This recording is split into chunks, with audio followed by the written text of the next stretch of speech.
So depending on how many more people jump in, we might be able to make this a little more personal and give everybody a little bit of a Q&A or some help.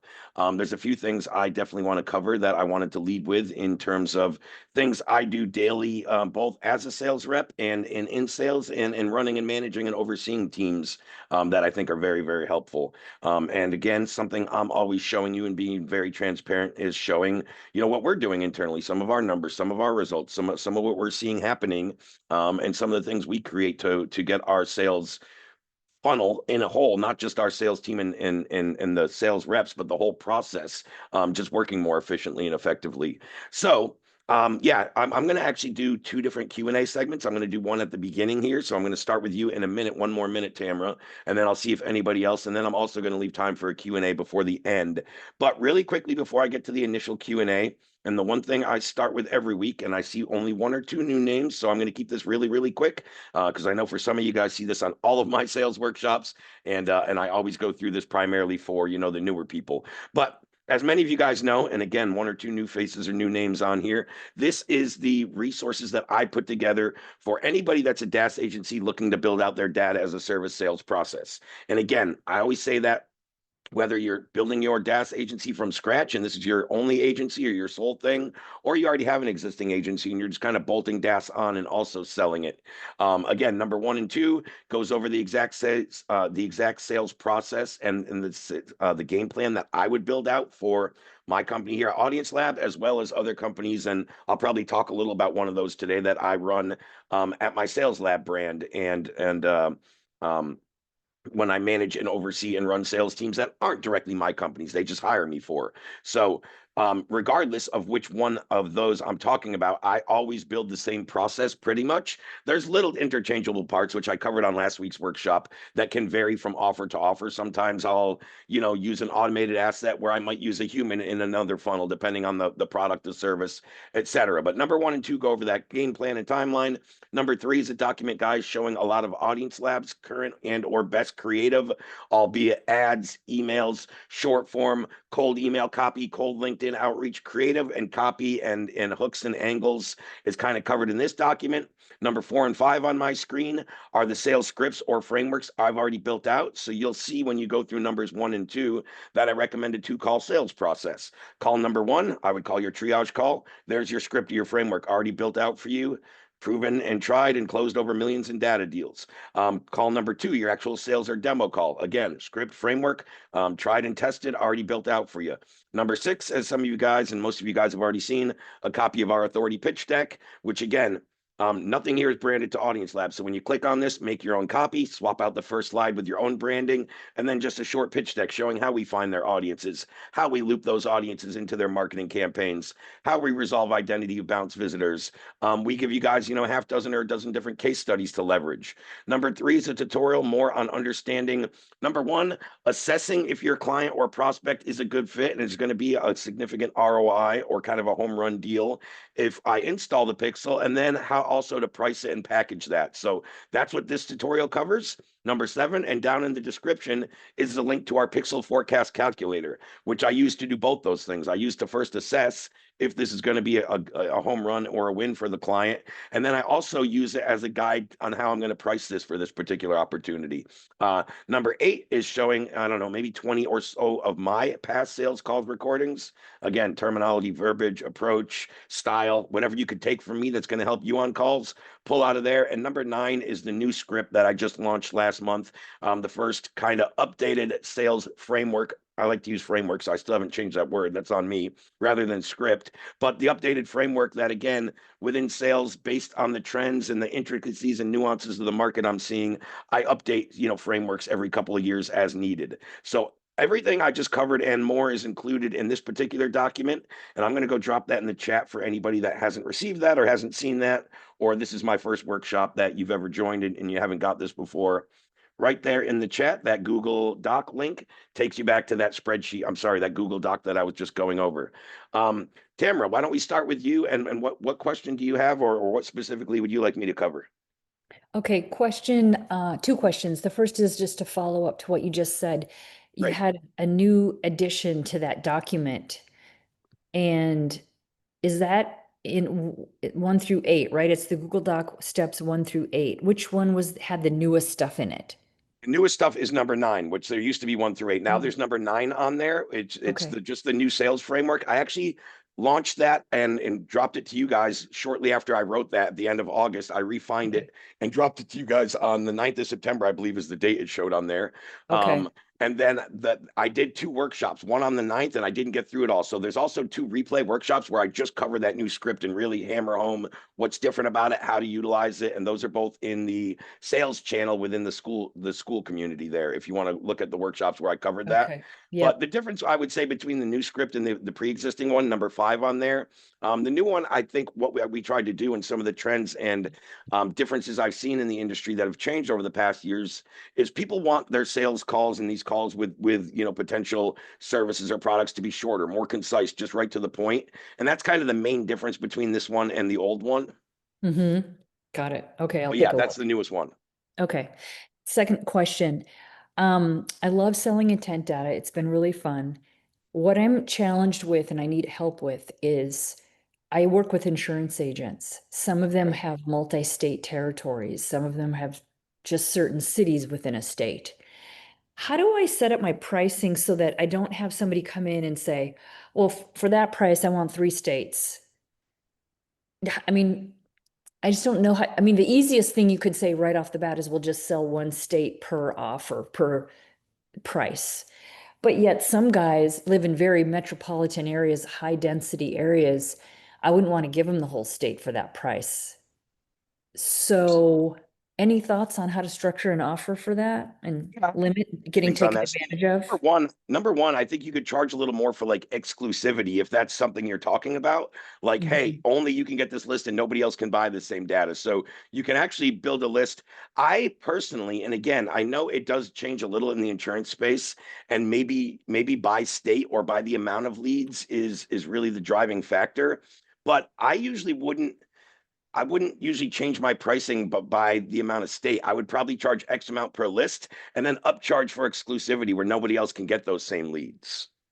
So that's Okay. one way to go about it. The other way to go about it is, again, what I tell people is even if you're working with insurance agencies in a similar or same state, a lot of times you're not going to generate the exact same list twice because of the different parameters. So let's say one guy is, life insurance and the other guy is whatever, homeowners insurance. Like those are going to be different intent keywords or different parameters we're looking for.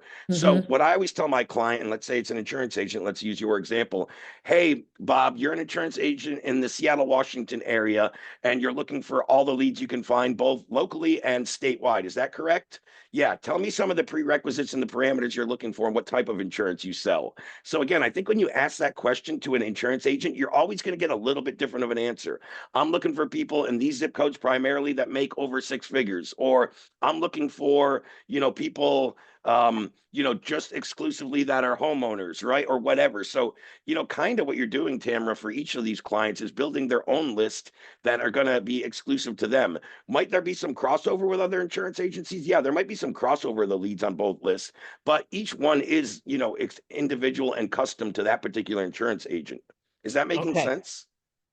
Yes, totally get it. Okay. Thank you so much. That's the biggest difference I've seen from some guys and some other clients that sell in the insurance agency is they charge extra, not by the amount of states or by the amount of leads on there, just for exclusivity. So no other insurance agent can get these leads. And you Yeah. can charge a premium for that. So it's like, hey, do Okay. you just want a generic list? I mean, not even generic. Do you just want a custom list that anyone could buy? Or do you want a custom list just for you that's exclusive and no other agent can have? And that's how you detail your premium pricing versus standard. Yeah. Would you ever offer the super pixel as an order bump or a upsell after they purchase intent data? Oh yeah, yeah, yeah. I have modules where I talk about that, like which one do I lead with, and then when do they benefit one another, and when to cross sell and upsell, vice versa. And let's say Mm-hmm. we're starting with intent audiences, and that's our first sell. So now once I'm doing that, and they're starting to reactivate these leads and reach out to them, however they're doing it, ads, email, doesn't really matter. Usually they're going to now be taking that traffic and sending it to somewhere, right? A landing page, a funnel, a website.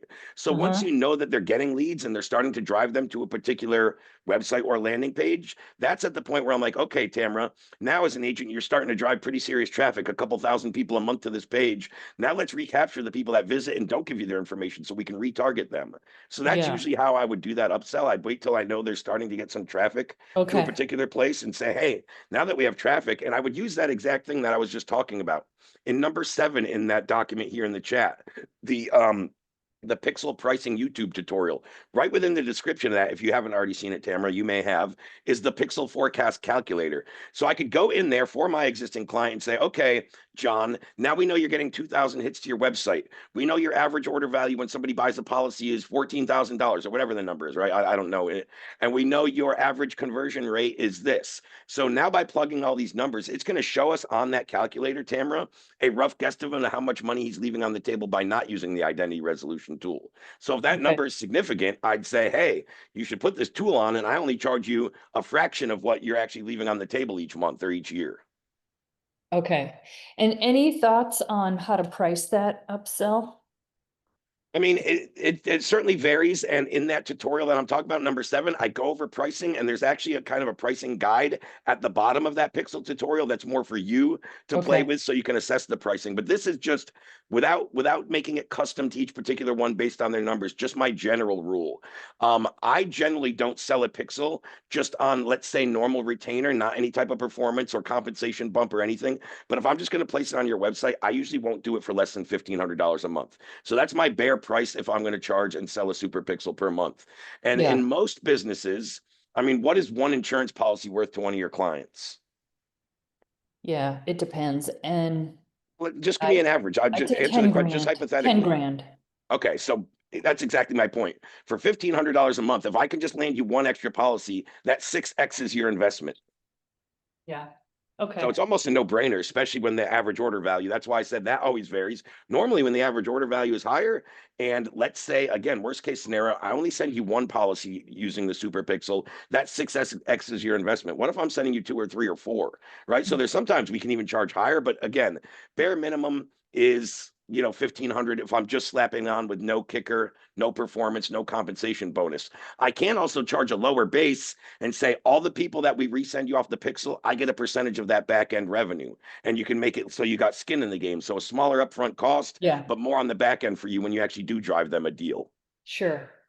And then what's your bare minimum for intent data? Do you mind sharing that? Oh, I don't mind. Again, I would never sell a list that I pull for anybody for less than $750. That's just the Okay. bare minimum. I think almost always I would be charging significantly higher, or I would at least start higher and go down to that.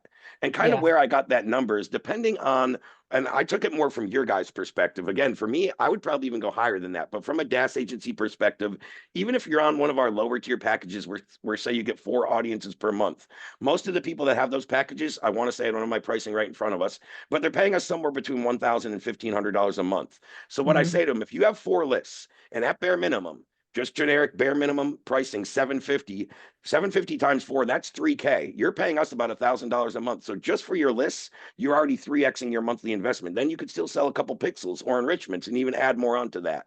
So I think Hmm. economically, 750 and no less, there's always going to be an ROI no matter what DaaS package you're in. Hmm. Okay. We have instances where, like Garrett, I don't know if you were on this workshop. This was earlier this year, and I can't remember the month. I want to say back in May, so I'm going back a little while. Now, Garrett works with private injury attorneys. We were having the same discussion, and we were on the call, and he's like, Ray, I charged 2,000 to a private injury attorney, and I shot myself in the foot when I quoted him because now I can't go up on my price. This particular private injury attorney is buying 4 lists off me a month at 2,000 a piece, $8,000, a nice client, but on average, he's making 30 to 60K on each list I send him. So he's like, if I knew the value of each one of these and what he would make, I probably would have charged 4 or 6 grand per list, but I can't do that now. So it was funny Right. saying how he started at 2,000. When he first quoted that, he almost felt bad or like he was overcharging him. And then two Yeah. months into the relationship, he's like, shit, I shot myself in the foot. I easily could have charged more for that. Oh, yeah. And that was a And great then, example. You know what I mean? oh, yeah. What about if that list is syncing to their Facebook ad account? Does that change the pricing structure you just mentioned? Not really. Again, that's more from like your time and scope of work? Is there time, and are you going to sync this yourself and set up the webhook and yada yada yada, or is it more advanced business that's doing all that stuff themselves and you're just giving them the hard wiring, for lack of a better phrase? So if it's going to be more time or more of a service upsell, like, hey, I can sell you the list, or I can sell you the list and run your marketing and tie it into there, yeah, there can be a little add-on to do that and a little upcharge. Okay. Okay. Thank you so much. I appreciate it. Awesome, no problem. So, guys, I know a couple of you hopped in as I was, talking with Tamara and answering some questions. Um, how much upcharge? So, can you be a little more specific, Georgetta? How much upcharge? Just are you talking about on like syncing into their ad campaigns? I think that's what you are by the time you posted that question. Yes. Okay. So, again, you got to judge your time.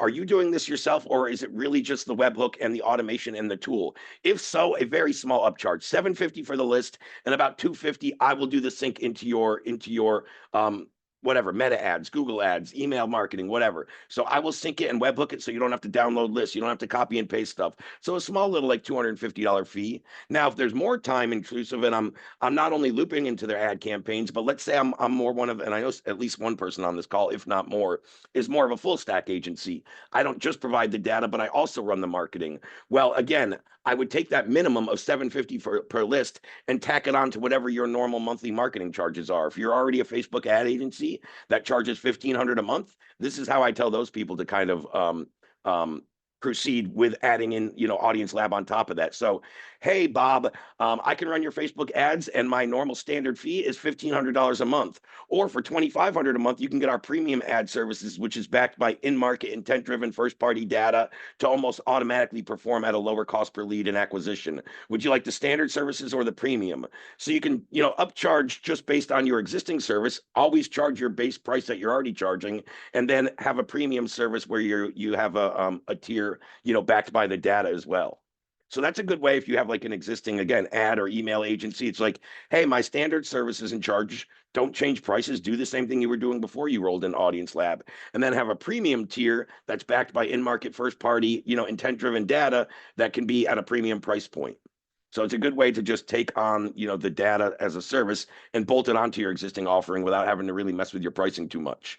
But why I said that and kind of why I went down that tangent is I don't want people to think like, hey, I'm going to sell you a list for 750 and run all your Facebook ads and not charge my normal, monthly fee for that. No, always charge if you're just selling the data and your hands off. Yeah, just charge that fee and they run with the data. But if you're providing the data and doing some of the, the implementation and execution of actually running the marketing or the advertising, make sure you're charging for those services as well. That's what I always say is there's two big differentiators between our low fulfillment model agencies that are just kind of provide the data and then I'm hands off, and the full stack agency that provides the data and runs the marketing campaign. The two main differences, and again, sorry if this is redundant for some of you guys that are on a lot of my workshops, but I'm sure this is new for somebody. The two main differences is number one, as the more low fulfillment hands-off agency, you're actually open to less market share, and I'll explain that in a second. And I think the second one I just covered and is obvious. If we're a full stack market agency providing services and marketing skills and all that, as opposed to the low fulfillment, just sell the data, you're obviously going to be able to charge more because you're providing more services and more value.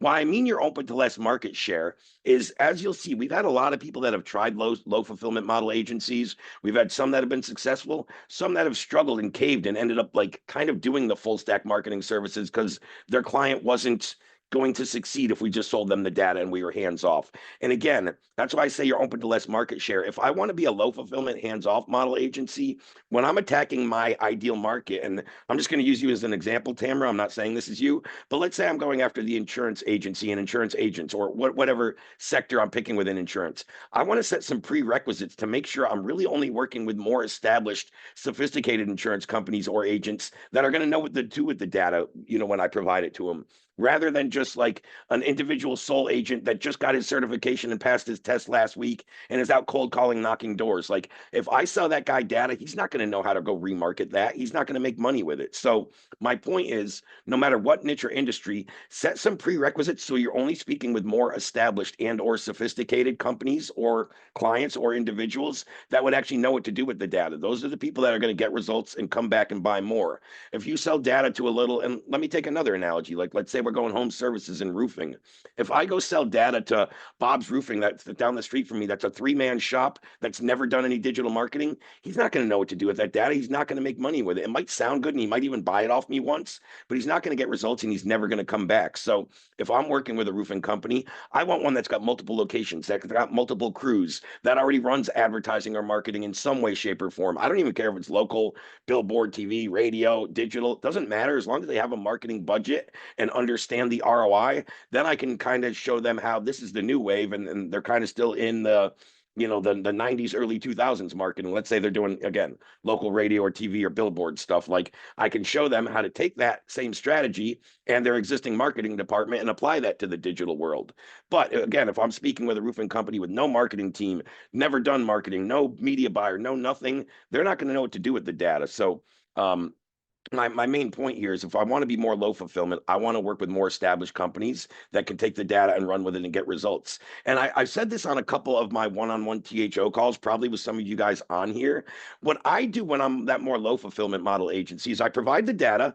And number one, we sit with the client, we really assess their ideal intent keywords, their ideal geographical locations. Again, the parameters we're looking for, right? Do we want homeowners? Do we want people with over this credit score? Are we going into automotive? We might want VIN numbers so we can cross-reference when their lease is going to run out. Whatever parameters in the data are going to give them the most value, I want to make sure I pull that list and have that kind of custom to that client.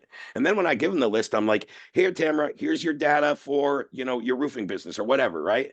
In addition, watch these 2 tutorials. This will tell you how to get best use and be in compliance. So I create 2 quick tutorials that I give to the client. Number one is showing them the best applications of this data. So now I've given you this data. I shoot a quick little module saying, hey, Bob, Joe, Susie, whatever company I'm dealing with, right? Hey, this is how our clients get best results with the data. Number one, in ad campaigns, this can loop into ad campaigns seamlessly and is almost 100% compliant every time. That's where we get the quickest bang for our buck. Now, if you're not currently have advertising dollars or a media buying department, or you're not running Facebook ads, the second most effective is in email campaigns. And this is what I recommend. Third most effective, SMS. Fourth most effective, cold calling. And again, guys, when I say that, that's generally across all of our lists. There could be a certain industry where cold calling makes more sense than the other, and vice versa. But generally speaking, that's how the data is going to perform best. Then I shoot another video and I'm like, hey, this is how to be compliant with the data. Now, if you're taking this and looping into ads, because it's first party data, it's 100% compliant in any ad campaign right off the jump, outside of, and I always specify, special categories. That could be a little different if you're working with one of them clients in adult products, CBD, right? Alcoholic, anything to do with like adult categories, 18 or 21 plus. That's where it gets a little dicey. And you got to get in with a media buyer, and you need a little more professional expertise to build that audience. We all know that's the outlier. There's very, very few clients we work with that are in those industries, and there's still a way to do it. It's just not the standard way. So looping into ads, barring you're not a special category company, it's going to be 100% compliant. Now you can loop this into your email campaigns, and to make sure you're compliant, Bob, you need to make sure you have your name, your business name, your business address, and a clear opt-out in addition to the body, which is a given, right? So as long as those things are in your email, it's 100% compliant. If you're going to run SMS, you need these 3 components at minimum in your email: your name, your business name. You don't need the address and email the same. I mean, in SMS, the same you do as email. So your name, your business name, and a clear opt-out in addition to the body. You're 100% compliant with SMS. The one I recommend the least, and I say this in the video, and the one that's toughest in compliance, is the cold calling. Cold calling, I only really recommend a business owner use that if they are already set up and that's kind of their number one acquisition strategy, meaning they already have a call center. They know every list they get. They need to scrub through another DNC, do not call list registry, just to make sure the data is 100% compliant. So once you get into cold calling, and cold calling also has different state to state restrictions. So I always tell people, if you're not like a professional cold caller, A, check with all your state's legal stuff, and B, I still don't think the best application is just to get the list from me and start calling these people and say, hey, Bob, I got your number from some data provider. I want to know if you want a new roof. Like that's just not best common practice on how to reactivate that data. So again, hopefully that's helpful, but I provide the data. I make one quick short tutorial on best usage, and then one more on how to be compliant on each of those avenues. And usually that shows people how to go implement and use it and get the best results. Again, barring they have those internal foundations that I talked about. They already do marketing. They already have an advertising department. They have a media buyer, et cetera, et cetera. So again, I think those are the big differences between the two and how to really make yourself more successful on a low fulfillment. What I found, and I've talked to, damn, I mean, at minimum 10 DaaS clients I can think of that came in all gung-ho, all I want to go with the low fulfillment model agency. I told them how to structure it in the same way I'm talking to you guys about setting parameters or prerequisites for your ideal client. And those could be a few different things, right? Working with businesses that have been in business X amount of years, that have X amount of employees, that do X amount of revenue, whatever. You should be able to go in and do research in your industry and find out some of the prerequisites for an already established company. It's really not that difficult to do. There's usually only about 3 or 4 or 5 of them that I usually go by. And then only try to target and send out, messages and copy and ads to that particular ideal avatar. Now, what I found with these 10 people I'm talking about is they would send out their marketing, whether it was email ads, to pretty much everybody in that industry. They didn't really qualify by revenue or age or years in business or any of that stuff.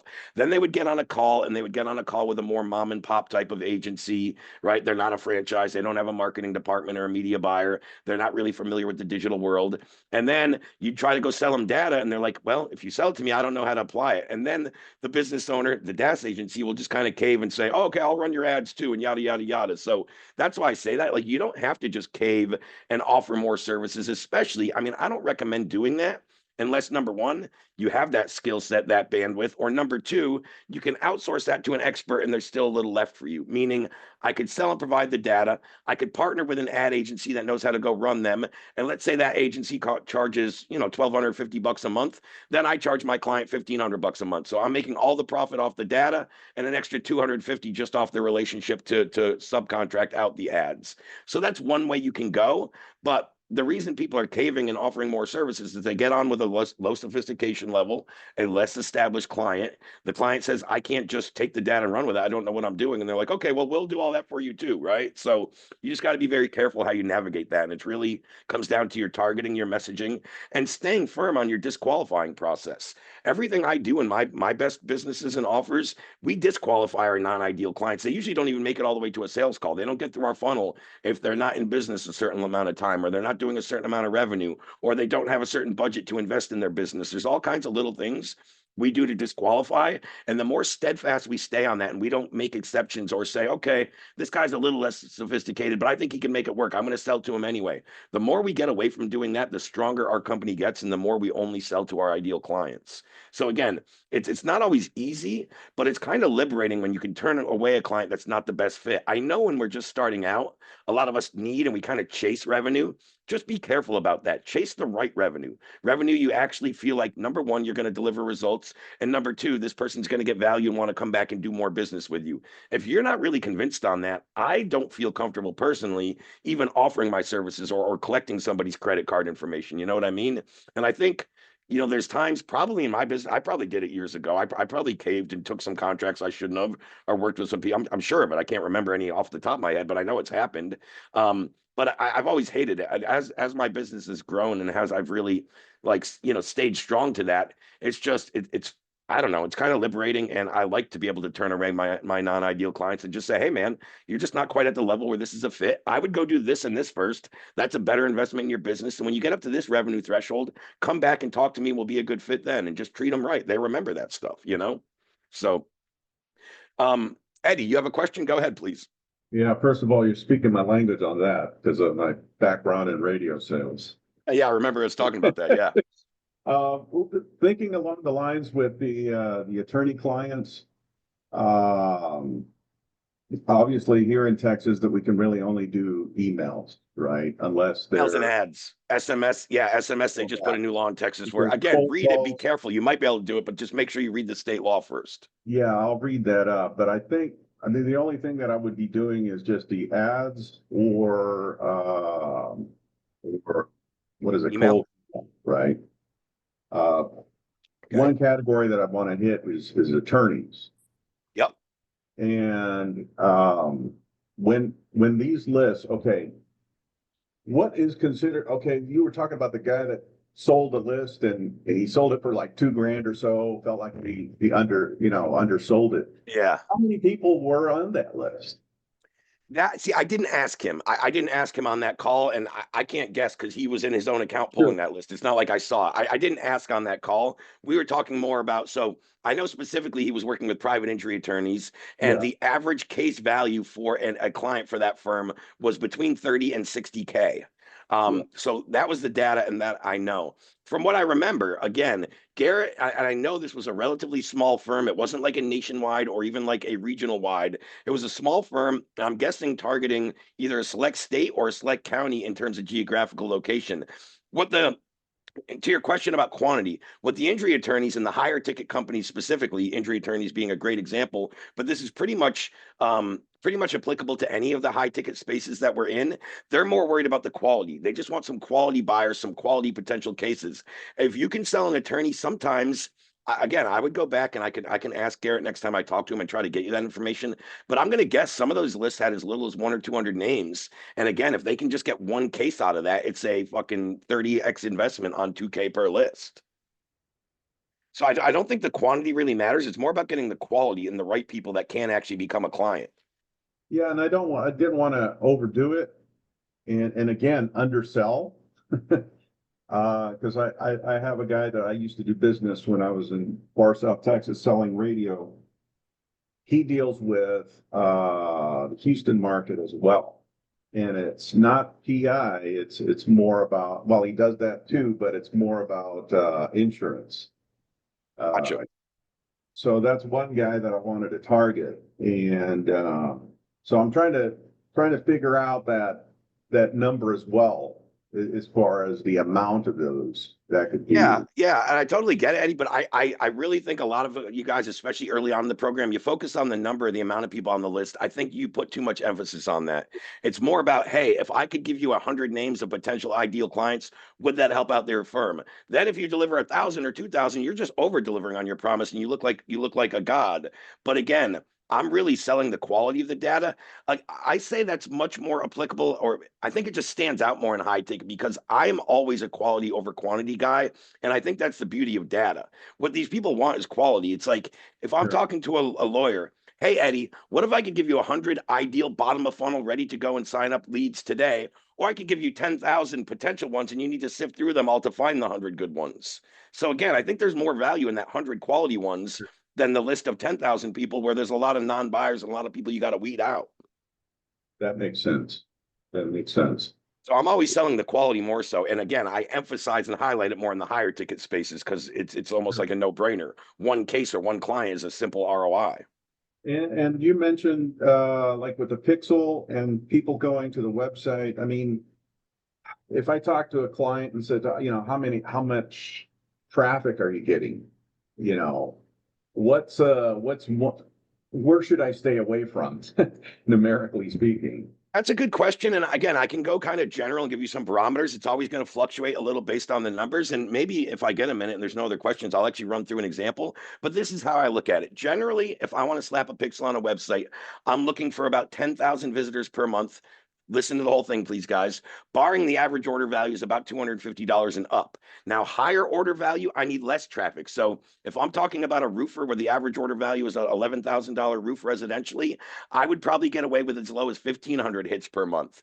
And again, if I'm dealing with an e-commerce product that's selling me this pen in my hand for $2, I'm going to want more like 200,000 hits. I'm going to want a lot more traffic. So again, I'm looking for about 10,000 people, average order value of about $250. Higher ticket price, less traffic, lower ticket price, more traffic.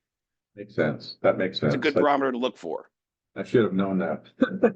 I mean, not everybody knows, and a lot of people think that, especially when they come in, like, "Hey, I need a minimum requirement of hits per website to make it make sense." That's true to an extent, but it's always contingent upon the average order value of that particular industry. Yeah, that makes So sense. it's not like I can never put on a site with less than 10,000 because I've thrown them on roofers sites that are getting 1,500 people. They get 2 jobs per month. That drives in 22 grand, and they paid me 1,500 bucks for the pixel. It's still a no brainer. Great. Thanks a lot, Fred. Yeah, no problem. Does anyone else have any other questions on anything I've covered or anything they just showed up to the call and wanted to ask? If so, just do the little hand raise emoji or drop a 1 in the chat and I'll call on you. Otherwise, I'll dive into a couple of other things that I think might be helpful and some of the stuff you guys brought up on today's call. So I'll give it 1 minute. Just making a note to myself. If there's no other questions, I'll dive into some other stuff. I always have stuff I can talk about and teach you guys that I know is going to be helpful and valuable. So we will dive into that. One thing, guys, I always like to talk about in sales, and I think people overlook, I know people overlook, whether you're an individual guy starting a DaaS agency and taking your sales calls, whether you're a couple man operation and maybe you have a sales rep, or whether you're starting to build a team. I think it's always important to know our metrics that matter in a sales offer. Matter of fact, another company that I am hired to run their sales team, this is in the federal government contracting space. We have 2 sales team meetings per week. We had one today. We have them every Tuesday and Thursday. And we show up, my reps start with their metrics that matter and their numbers. And then we do a quick recap of why those numbers and elaborate. We talk about quality of leads and close percentage and all that other stuff. But we start with the metrics that matter. In this particular offer, we have 6 of them. And when we read ours off today, I'm just going to read real quick one rep's metrics that matter, tell you the categories and how they line up. But we start a sales call with a rep saying his metrics that matter since our last meeting or the last time we met. And we started off with the guy going 7, 7, 2, 2, 1, and 0. Yes, that sounds like that doesn't mean anything right now, but each one has a correlating category. So the first thing is how many calls were booked into my calendar? 7. How many of those 7 actually showed up to the call? 7 in this case. The 2 out of those 7, how many were actually qualified to buy one of our ideal packages and not just maybe our lowest downsell? That's usually not a qualified candidate. Yeah, they might be able to buy like our lowest ticket product, but that doesn't mean as a business owner, that's who we're targeting ideal. We're looking for somebody to buy our core services or our core offer, right? Our flagship offer, whatever. So 7 showed up, 7 calls booked, 7 showed up, 2 were qualified. The next 2 was how many offers did I make? So generally speaking, for every qualified person you speak with, you should be making some type of offer, whether the offer is to go to a second call and you book it in right now before you end the first call, or you think it's a 1 call close opportunity, your offer would be to go into the hard close of your actual offer. So I said 2, 2. The 1 in this one was second call booked because, as you know, as I mentioned leading off this call, my sales team, what I always do, we have a 2 call process. So if this is the first call, usually my objective is to get a hard second call booked in and set the right expectations for a decision to be made on that call. And then the 0 in this case was actual closed deals for this rep. So out of 7 calls, he's got 2 qualified candidates. 1 is already booked for the second appointment, and we know in this particular offer we usually don't get a close to the second appointment. So if he had any closes in those metrics, that'd be great, but they're really not expected on this particular area. So what I'm saying for each of you business owners, and it might be less than 6, you might not need 6, but figure out the 2 or 3 or 4 metrics that are really important. You should track that, whether it's yourself or your rep, either daily or weekly, and you should have reports on that. For example, the example I just gave you guys there was like one of my done for you clients in the federal government space. But let me show you what we do for our audience lab team in a good little example. So for our audience lab reps, we have an internal dashboard where they can kind of get everything they want. Hey, I need to process a payment for this. Cool. Here's all your payment links, Mr. Rep. Hey, I need some extra resources. So where's the link to that? Boom. Support resources. And then at the top, you'll see we have a forms category. So each day, our sales guys have to post an EOD or end of day form. And this is where we internally are tracking the metrics that matter for all of our sales reps. So really quickly, end of day report, obviously they would put in the date, the closer name, Adrian, Chris, Danny, Mark, any of my major, my full-time closers. Offers are made today, as you saw was in my other one. Calls taken, calls booked, no shows, calls that actually got canceled by the prospect, disqualified leads, disqualified for us as a business owner, for me at least, especially in a company where, say, marketing and sales are kind of separate. It's not a one-man show doing everything. Our sales feedback, especially about disqualified leads, gets directly fed back to our marketing department, and that helps us optimize and go beef things up. Maybe it's targeting better. Maybe it's entering more, questions on the form to pre-qualify, whatever it might be. But if we start to see, let's just say this rep for the day had 7 calls, 5 of them showed up, and 4 are disqualified. We need to get, something's wrong with marketing. We shouldn't have 4 out of 5 people that show up to the call be disqualified. So that feedback goes back to marketing. Closed deals, of course, total revenue. So this one's a little more in depth because it's tracking the metrics that matter and the revenue associated with it. And we have like cash collected and then MRR, etc. And what that ends up looking like, guys, and you've seen me share this. Oh, there was a new deal closed just in the last hour where my rep collected a little over 11K up front. So that actually happened just since I was in here. But you can see this is where everything that my reps fill out those forms. Then there's an automation which links all those totals to this particular channel. And here's the end of day report from the 6th. Obviously, today's the 7th, right? So the 6th is the last business day I have a report for. This shows my team as a whole collected just under 9 grand. This shows we collected a little over 4,700 in MRR. What's the difference between cash collected and MRR? Cash collected means that invoice was processed and the credit card or the transaction went through for that amount. MRR means that revenue was already invoiced and on the books for November, December, and the coming months as well. And then you could see through 6 days, which is still only 4 business days because we had Saturday and Sunday, just a couple days ago. My team for Audience Lab has already collected a little over 54K this month in 6 total days, 4 business days. So again, I have each rep fill out a little report with all their metrics. That's also tracked separately. I have a just EOD report channel where I can break down each rep, but we set up a webhook and an automation to take all of my reps, total their information, and calculate it and drop it into this channel for management to look at and be able to track the numbers simply.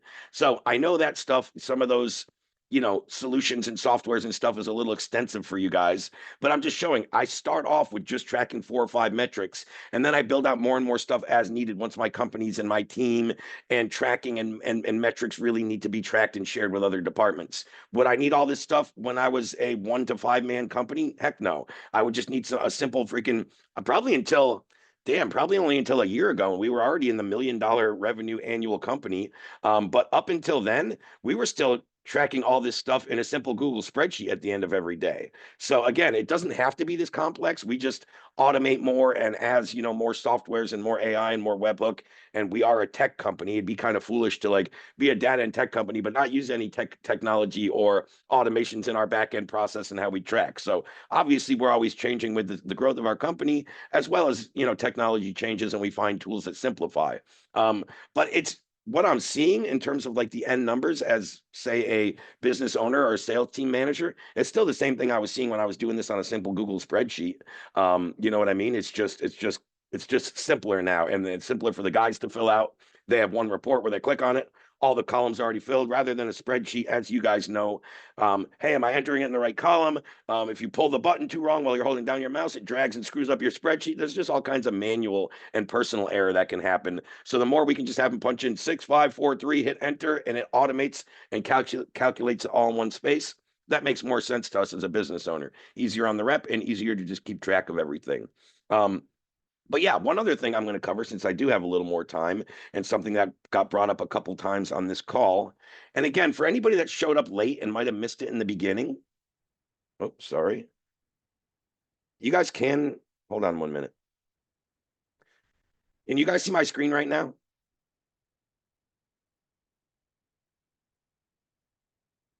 Yes, no, maybe.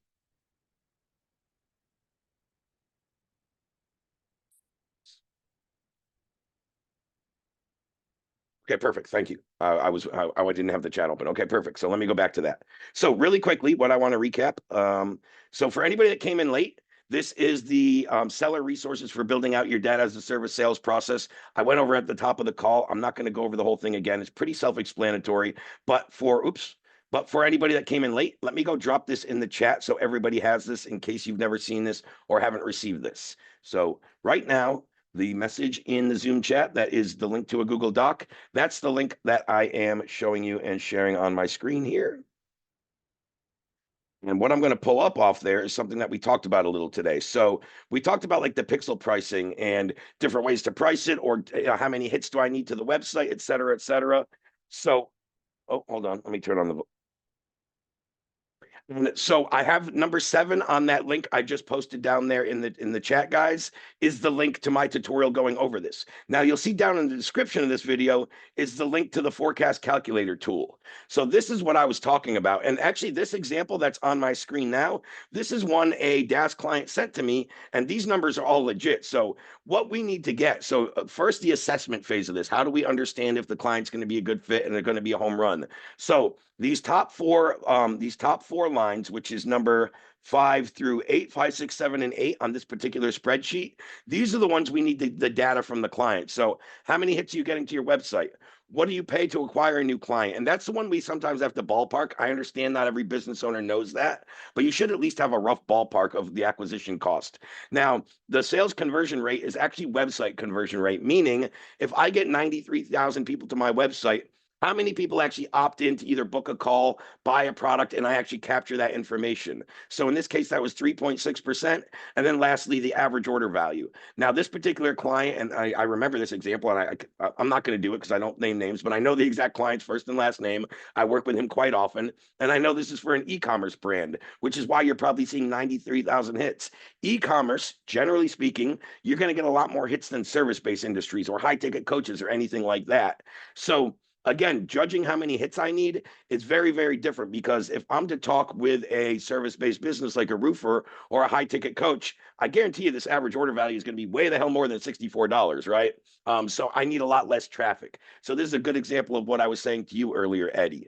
But now in this case, these are all we enter, is these four things. And then the forecast calculator itself, the way it's designed and programmed, is going to calculate these other numbers here. And I can go through those, and I will in a moment, but I just want to go back and show you at the bottom. Is it the traffic? Yeah. So it's showing right here that they're leaving about $79,000 on the table. And this is annual every year by simply not using identity resolution tools. So this is a home run. Let's break that down. It's about 80K a year. Divide that by 12 months. And that's what? Top of my head, about 7K per month, give or take a couple $100, but 7K per month is what they're leaving on the table here. Now, down when we get below line 28, which I'm going to read to you, pixel licensing tech fee. This is just verbiage. You can call this a bunch of different stuff. That's just the verbiage we use to sound as professional as possible. This could just be a setup fee, an activation fee, whatever you want to call it, right? But this is how we price this in many cases. Hey, I'm going to charge you $1,000 for the actual pixel licensing tech fee. That's for me to actually physically place the pixel on your website. Now, the reactivation fee here is because this client is doing more of the full stack model, not the low fulfillment. And he's actually taking all the data that we take off the super pixel and running that into their email and ad campaigns. So again, this number here where I'm at, this 1,500, is always going to vary, but this is what this particular agency owner already charges for these services. So, hey, 1,000 for the pixel, another 1,500 to reactivate the traffic. And he actually threw on a 5% bonus. So I want 5% of all the revenue that I drive in each month just from this pixel traffic. So it shows the total expense for the client is about $2,800 per month. And because this number worked out to the recovered revenue, okay, there it is. I did have that number, a little over $7,400 in monthly revenue. If he spends $2,872 to give back to you, the DaaS agency, that means he's still profiting a little over $4,500 per month off of a revenue stream that he didn't even have or didn't exist prior, because he doesn't have the ability to resolve the website traffic and to reactivate those people and to resell them. So now, in this case, our DaaS client, I'll use his first name because there's no big deal. Sean is the client here. He slaps the pixel on the website. He drives in about an extra $7,400 in total gross revenue per month. He keeps his licensing, setup fee, all that of about $2,800, and the client profits $4,500 per month. So this is still a home run and a win-win-win for everybody. And this is kind of how you use this sheet. Is that making sense to you guys? And have you seen that before? And let me know if anybody has any questions on what I just went through and if I need to slow it down. And yeah, you can just put it in the chat. Yes, if that made sense. No, if it didn't. And if you really want, have any questions, just unmute and go ahead and ask them. Eddie, you got it. Great. Great. So, and that's what I want you guys to focus on, the top 4 metrics. And then it pretty much calculates all the rest of the stuff once we enter that metrics, and you play around with the bottom metrics, the activation fee. You want to play around with them so the client is still keeping more of the revenue, right? You just want to say, hey, I'm throwing on your website. I'm reactivating, I'm retargeting. I'm only keeping, in this case, Sean's probably keeping, I think that number works out to about 31%. You keep 69% of the revenue we generate. So exactly. So how do you get that data into the first qualifying call? In the first qualifying call. Yeah, a lot of times I don't get it until I'm on that call. It's very difficult to get prior to the call. Great question, Georgette. Actually, I should have brought that up myself. A lot of times it turns into a second call, but I'm giving them enough information and value because I'll get on with a business owner. I'll be like, do you know your average order value, the amount of hits? And he might know one or two of those, but he's really guessing on the rest. I would rather him go do the homework and go into his Google Analytics or go meet with his, his numbers guy on the back end and get me that data. Then I run the report for him and then we hop on a second call. So I actually use it as a very good tie down to, hey, go get me this information, send it over to me. I'll run the report. We'll hop on another call and I'll have all the metrics in front of you and we'll see if it makes sense and it's a home run. So that's kind of how I do that. Every once in a while, though, when I get on with a business owner, I'll ask him that, and he either has it in his mind or he has all the access to the software and the database where he can go pull that up and give it to me. And if so, I'll run it right in front of him. But I kind of like to do this in private, guys, for the reason of I want to play around with the pricing, not the top part so much. The 4 metrics that they give me, I don't care if I do that in private in front of them. That's not going to change. But I always kind of want to do the report in the back end and play around with the numbers a little to make sure it makes sense before he sees that.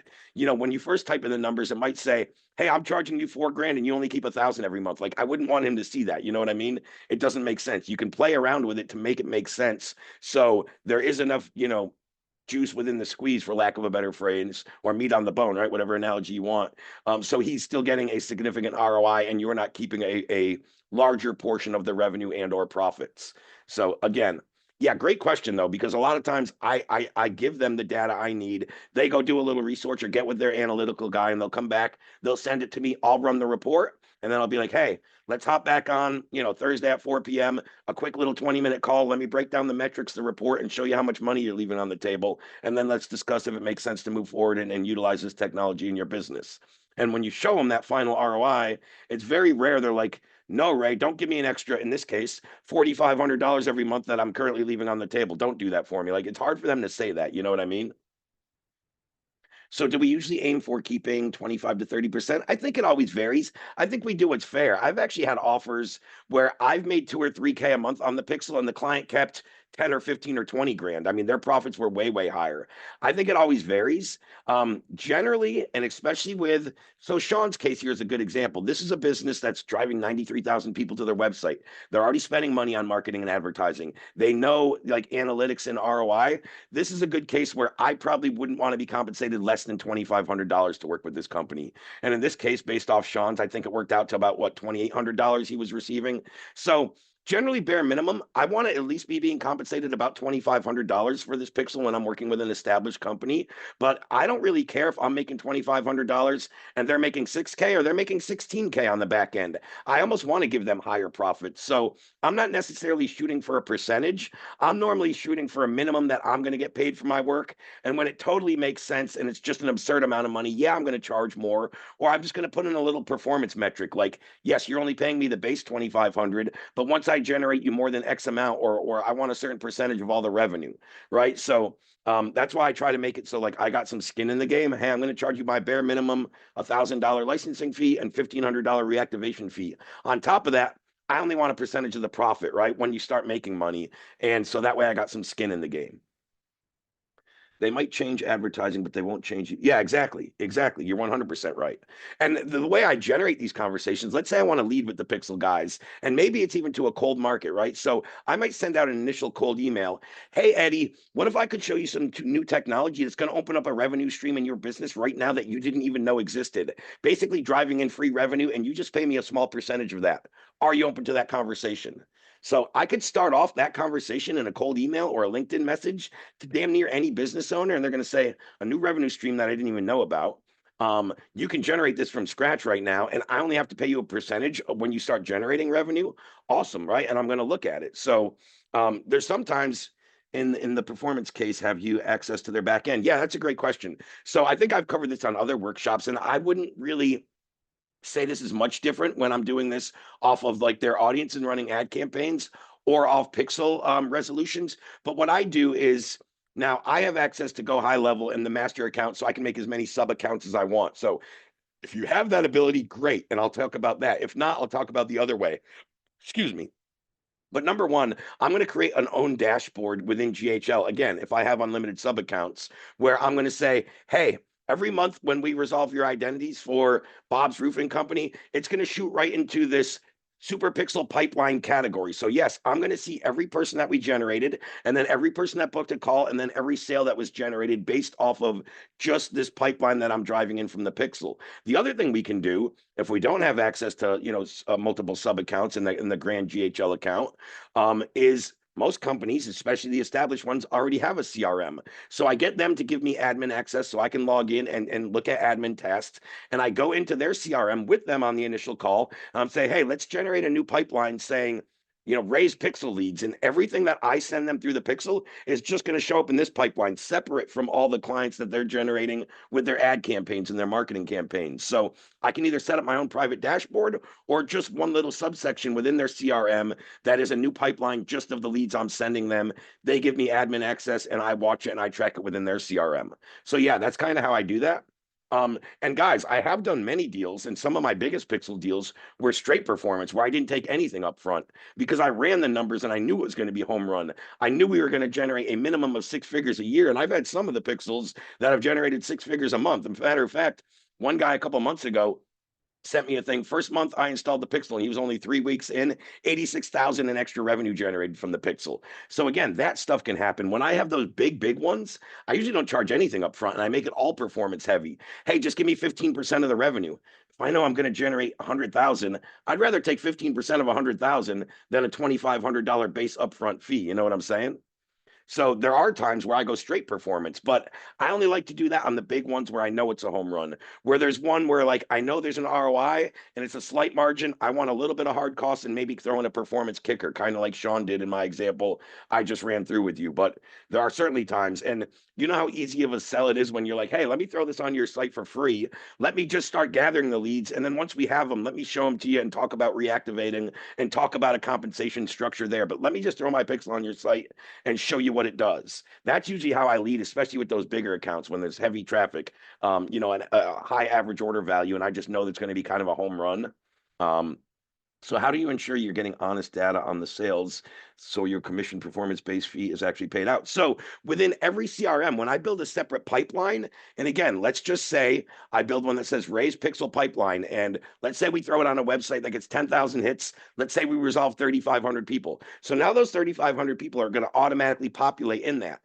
Wherever they go from that in the sales process, it's going to show me that it came back from my original lead force. So from there, 3,500 leads. Out of those, we're going to see how many call bookings got in another segment within that pipeline. We're going to see how many of those call bookings actually closed. And then I'll say, hey, within the lead pipeline that I got, it led to 10 closed deals on an average order value of 10,000. That means I drove you in 100,000 this month. And you pretty much have eyeballs on it. So once you start a pipeline within a CRM, and again, it doesn't have to be a whole CRM dedicated to that company. It can just be one little pipeline within the CRM. For instance, I could show you my GHL. We have like 17 different pipelines where leads come in from. From the initial pipeline, we track the total deal stages until they're closed. So I would see the closed deal come in my pipeline, came from my pipeline, I should say. It gets a little complex without me actually being in the CRM and showing you. So hopefully that made sense, Tamara. But yeah, I mean, as long as you initiated that pipeline properly and all the leads get sourced in there and it's from Ray's Pixel pipeline or Tamara's, identity resolution pipeline, the whole deal stage from there will always show back to your pipeline as where the lead originated. Yes, exactly. Tagging it with your specific pipeline ID. That's another way to say it. I was just kind of talking about the more practical steps that happen in the CRM. But that's 100% accurate, Georgetta. Yes. Yep. Great. So hopefully that was valuable, guys. There's less than 2 minutes left. I'm obviously not going to dive into anything else, and I don't see any other questions or hands up right now. So I'm going to hop off. I will have this replay. Same thing I do every week, just so you guys know. Every week, my workshop, and I'm just going to show people that are newer. If you either want to check out any of my prior sales workshops or you want to come back and you missed something or you want to review it within our private school community here. Just go to the right tab. You guys can see. You guys can see my calendar. What my standard week looks like. This is like this is a day in the life of me, or a week in the life. That's just how it rolls here. But within the school category, school community, down here in these kind of tabs, when you click on more and then click on sales, all of my weekly workshops, and I'll have this one uploaded by the end of the day, are always in here. So again, if I scroll back 7 days ago, today's DaaS Sales Workshop recording, there's last week's. 7 days prior, it'll be there, and that's where today's will be before the end of the day, if anybody wants to go watch and check it back and all that kind of stuff. So, all right, guys, we will see you next time. Same place, same bad channel, and more DaaS sales stuff. Thanks for everybody's questions, engagement, and participation, and we'll see you next week. Bye-bye.